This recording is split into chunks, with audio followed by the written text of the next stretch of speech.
All right, can somebody explain to me this? I'm gonna apply power to the air compressors LR4, identical units, pretty similar.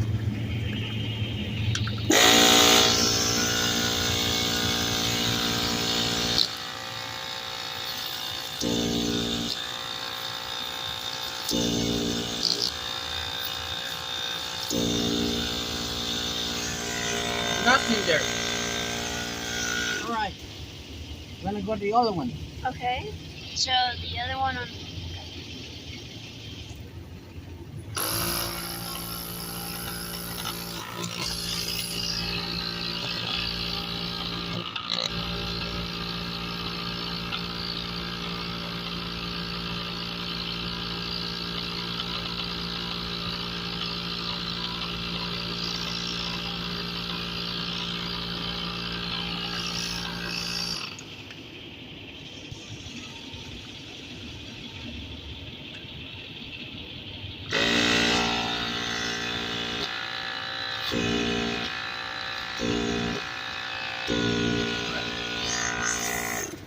All right, one is sucking in air, the other one is blowing out air on the same.